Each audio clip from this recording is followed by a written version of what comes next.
Good evening, ladies and gentlemen. I'm Dr. Doujinshi, and welcome back to another episode of Hentai Reviews, the only series where we take this schedule just as seriously as most people take Santa. So, we took it seriously really early on in the beginning, and now it's starting to teeter. But, hopefully with the addition of a few more things, we'll be able to get a lot more back on track. I have no idea how that relates to Santa Claus, but still. Alright, so let's go ahead and get the usual YouTuber thing out of the way. If you're new here, subscribe if you want to see more videos like this. And if you aren't new here, I welcome you back with open arms. The doctor always loves to see his patients.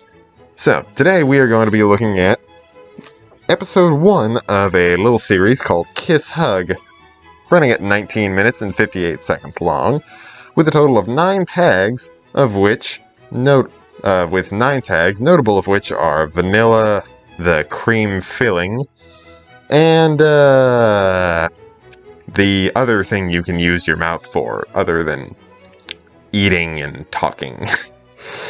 And it's done by our friends over at Queen Bee.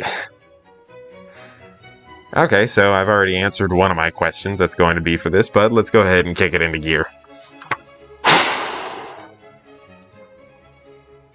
Opening with the main character or so, being woken up by the door being knocked on by a lovely saleswoman who is incredibly pushy and leans a little bit more towards a home invasion after a little bit.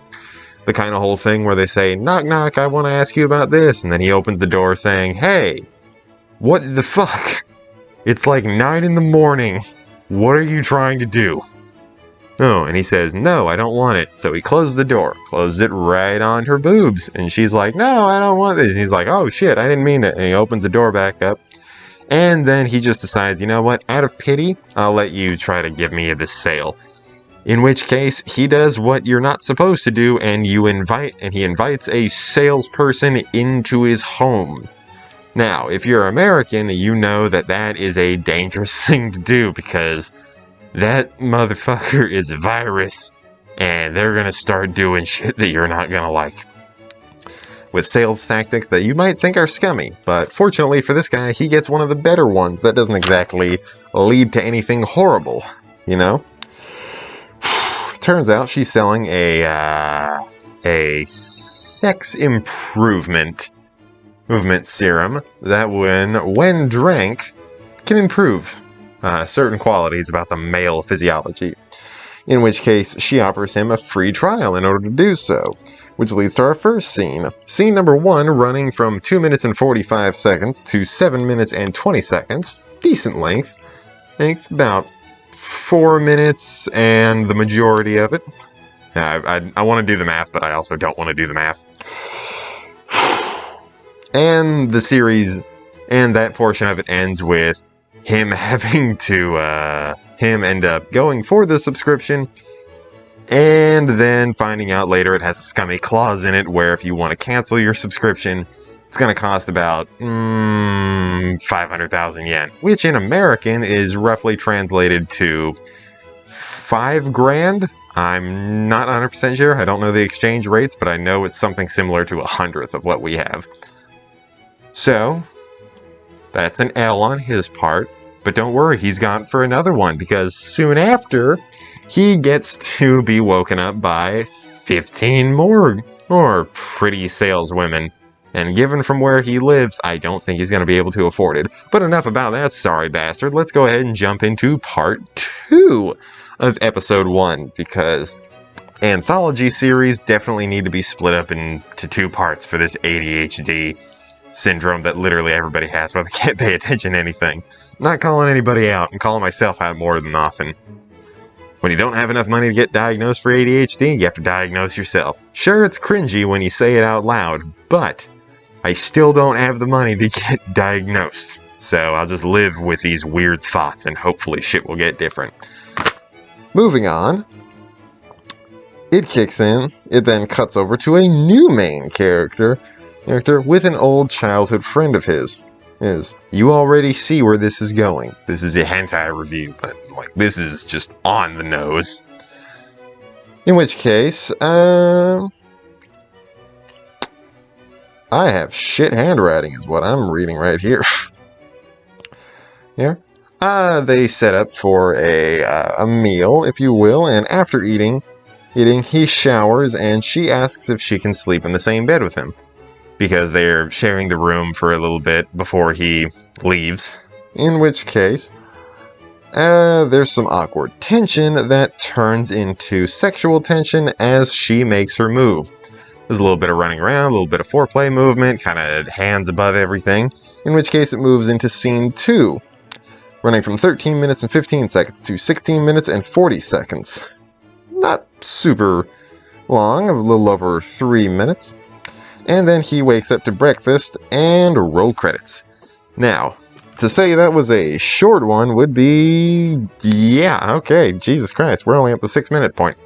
I don't plan on making this 10 minutes. I don't get ad revenue, so I'm not even going to try to stretch this out. But I will somehow do it because I'm stupid, and I keep doing that by accident. So, now that we're here, let's go ahead and jump over to the 3 pillars that make up the actual rating system. So, if you would like to, go ahead and 3, 2, 1, and cutting over now. Thank you very much. Animation. You heard me in the beginning, right? Queen Bee. What are we doing? Although this one does have it to where they don't look like just static JPEGs that have been put over a model of somebody, there's at least a little bit of movement, but the camera work itself moves around so much that it doesn't play the just looped movement over and over. So 4 out of 10, it's worse than bare bones average, but not by a lot. Like, I've just definitely seen much, much harder butcherings. Journey to the West. Hentai, I forget the name of it, but you know what I'm talking about. A Queen Bee massacre of an amazing doujin. Now, 4 out of 10 when it comes to animation, and let's move on to characters. First one, meh. Second one, decent. Second one's decent. I'll say the first one is a 4 with just like, oh, character and then female sex. And the second one, there was a little bit more romance that was kicking in that at least built up to him. One was the set of a porno, the other one was the set of a well-funded porno. Leading to a 5, or a 4, and a 6 that evens out to a 5 out of 10. So 5 out of 10 when it comes to characters, and what we're all really here for, the plot. It's varied vanilla. I gotta say, it's varied vanilla. There's not a lot here that would scratch the itch, but it then turned into scritch. You want to get some scritches? God, This is what happens when you take like 3 days off and then you think you can jump back into it. So I'm gonna see if I can please just keep this going. Yeah, it's varied vanilla.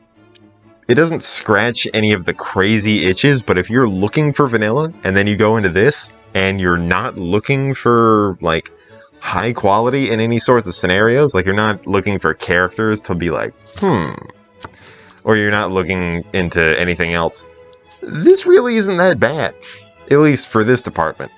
So the actual plot, if you will, at some point I'm just going to drop the whole plot thing and I'm just going to start saying sex. 7 out of 10. It's definitely decent. But then again, like, plot is like pizza. Even the worst ones, still not that bad. And let's go ahead and kick it into the overall section, averaging it out at a 4, 5, and 7 all the way up together. That is 16. 16 divided by 3, 5.3 repeating. So yeah, that evens out at about a 5 out of 10. And not great, but then again, not horrible. I know I've given that review to something else in the prior, but there's really only so much that you can say for a 5 out of 10. Like, it's one of those things that you would watch all the way through because you're curious if it does get good, but then again, you're not really going to watch the entire entirety of it because, or if you do decide to click on this, then you're probably just going to skip the scenes because there's only 2 of them, and it's relatively short. So, like I said, God damn it, I've stretched it out to 10 minutes. 10 minutes! YouTuber ad revenue that I still don't get. Yeah. You guys can fix that, but you don't have to because that's not what I'm here for. I'm here because this is a fun thing to do, and I really like the whole community that I've built up here, even though it is a small one. 59 small, if you will, but still, that's a damn good size. 59 subscribers is like saying your junk is medium, and you're fucking proud that it's medium. I don't know how that relates to anything, I just wanted to say that. I don't know why I wanted to say that, I didn't plan that out in the script or anything. But, let's go ahead and end it there. Thank you everybody for being here, I will be making more of these. Hopefully I'll stick to a goddamn schedule. But if I don't, I don't know what you could do if I didn't. Like, you couldn't, like, write me. You couldn't email me, I don't have an email address attached to any of this stuff. You can follow me on Twitter, Dr. Doujinshi. Exact same thing that you would find. All you'd have to do is exactly what you'd think. So, if you do want to follow me there, then you can see when I'm not going to be uploading at certain things, or when I decide to do some shameless whatevers, or if I have a thought that I thought was funny at the time. So if you want to, you can go over to my Twitter. You don't have to. Perfectly legitimate if you don't want to. So, until next time, I have been the Doctor. Thank you everybody for being here. Have a nice day. Don't be a dick. There's too many of them. And wash your fucking hands. Like I said, I've been the Doctor. Peace.